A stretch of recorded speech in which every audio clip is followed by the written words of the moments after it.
tentang bijak dalam menggunakan media sosial. Jadi sebelum memulai penyuluhan ini, saya ingin tanya dulu kabarnya teman-teman sekalian. Bagaimana kabarnya?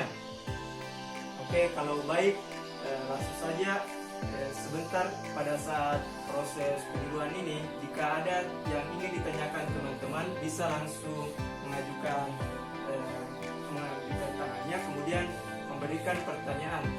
Oke, supaya penyuluhan yang kita lakukan ini lebih interaktif.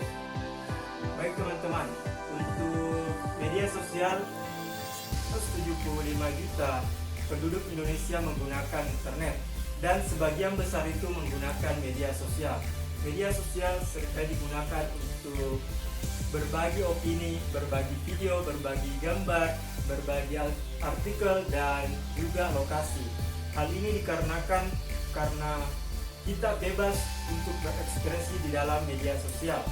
Namun dalam penggunaannya itu ada dampak positif dan ada dampak negatif dari penggunaan media sosial itu. Karena hal ini, karena banyak sekalinya lebih dari 100 juta penduduk Indonesia menggunakan media sosial. Baik teman-teman sekalian, adapun tujuan dari pelatihan media sosial untuk gerakan revolusi mental ini, yang pertama itu untuk meningkatkan penggunaan internet secara positif. Kemudian yang kedua untuk menumbuhkan gerakan dengan nilai strategis dan program gerakan perubahan. Kemudian yang keempat adalah mendorong partisipasi masyarakat. Bagaimana partisipasi masyarakat dalam meningkatkan kualitas pembangunan manusia kita dalam hal berbagi pengetahuan-pengetahuan di media sosial itu. Kemudian yang kelima, mengimplementasikan dan menyebarluaskan gerakan dengan tema Ayo Berubah tahun 2020. Nah, maksudnya di sini ayo kita menggunakan internet. Dalam penggunaan media sosial, langkah yang pertama kita bisa lakukan adalah dengan memperhatikan narasumbernya. Apakah narasumber dari berita-berita di media sosial itu berasal dari kantor-kantor berita yang resmi seperti Tribun, Koransindo, Kompas, Tempo, kapanlagi.com. Di situ kita perhatikan narasumbernya. Baik, selanjutnya dalam menggunakan media sosial itu pentingnya kita berpikir dahulu, apakah berita sosial ini apakah benar, kemudian apakah baik, kemudian apakah bermanfaat. Nah, kita periksa semua terlebih dahulu. Kemudian dalam menggunakan media sosial kita ingin menambah teman baru. Nah, dalam menambah teman baru ini kita bisa membentuk sebuah komunitas dari hobi yang sama, dari teman-teman di sekeliling kita. Misalkan di kelas kita sama, kita bisa menggunakan situ untuk belajar. Selanjutnya dalam penggunaan media sosial hendaknya memberikan pesan positif. Dalam memberikan pesan positif ini adalah memberikan inspirasi dan motivasi kepada para pengguna media sosial. Kemudian juga memberikan berbagi pengetahuan dan pengalaman dalam menggunakan kehidupan sehari-hari di media sosial yang kita gunakan itu. Baik, dalam menggunakan media sosial ini tadi memberikan pesan positif seperti inspirasi itu bisa kita lihat pada slide di samping, seperti dalam CEO Ruang Guru Imam Usman. Kemudian ada video inspirasi yang dia bagikan di situ. Selanjutnya dalam penggunaan media sosial hendaknya memberikan akreditasi. Dalam hal ini pengakuan terhadap para penulis ataupun sumber-sumber yang kita dapatkan. Misalkan seperti di dalam tulisan, seseorang seperti anggaplah Mati Hinaya Paradisa. Di sini dia dibagikan oleh Mita Handayani. Hendaknya menyertakan seperti quote inspired by, terinspirasi oleh, dan diambil dari. Jadi ada pengakuan terhadap penulis seperti itu. Kemudian hendaknya menggunakan nama asli. Nah, seperti kita lihat pada samping, penggunaan nama asli di sini seperti yang dilakukan oleh Presiden Republik Indonesia Bapak Joko Widodo. Dia menyertakan nama aslinya Joko Widodo.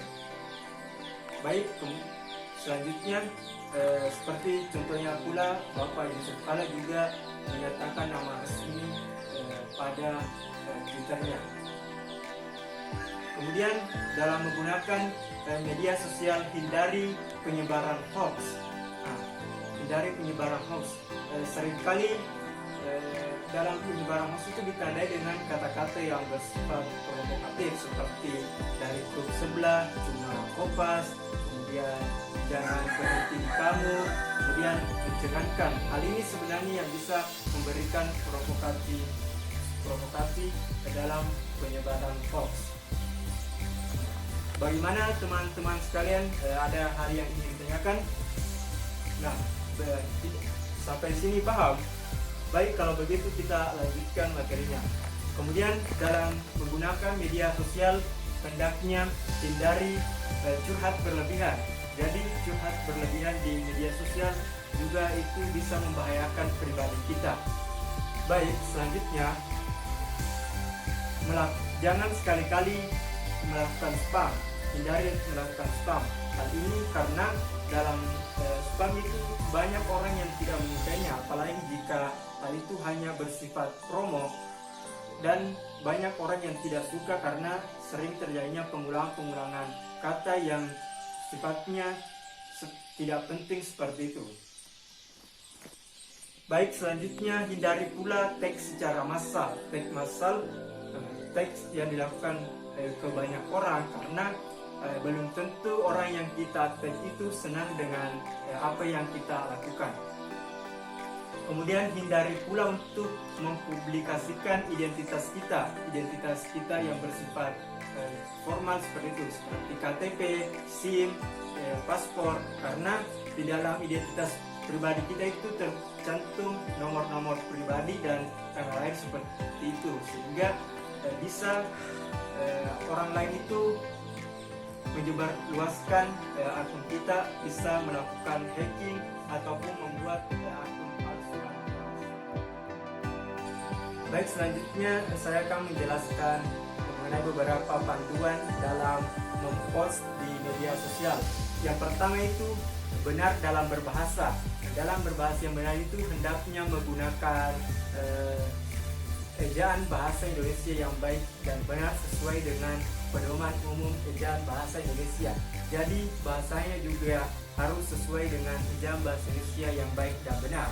Kemudian selanjutnya, pedoman post itu adalah interaksi positif. Interaksi positif.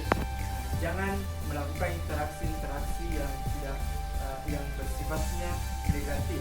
Kemudian panduan post negatif hendaknya visual yang menarik, seperti penggunaan cahaya ataupun menyebarluaskan hal-hal itu harus menggunakan visual yang menarik sehingga orang lain bisa melihatnya dengan baik dan benar.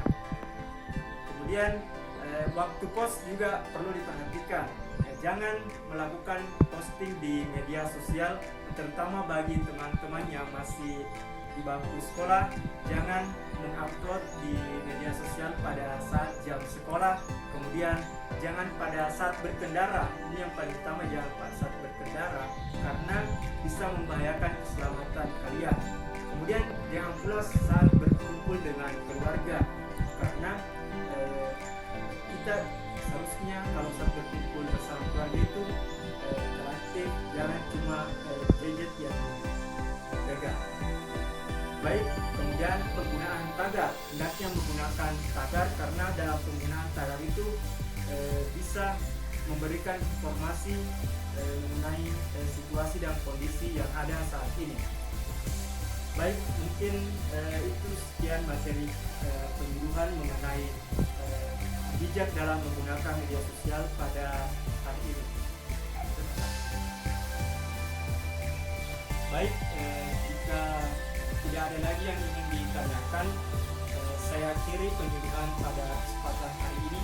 Jadi teman-teman juga bisa sharing dengan saya melalui sosial saya, WA yang tertera di bawah ini, dan di Instagram saya, di Facebook saya bisa berkomunikasi. Jika ada hal-hal yang ingin ditanyakan, bisa berkomunikasi lewat media sosial saya. Nah, itulah tadi video penyuluhan mengenai bijak dalam penggunaan media sosial.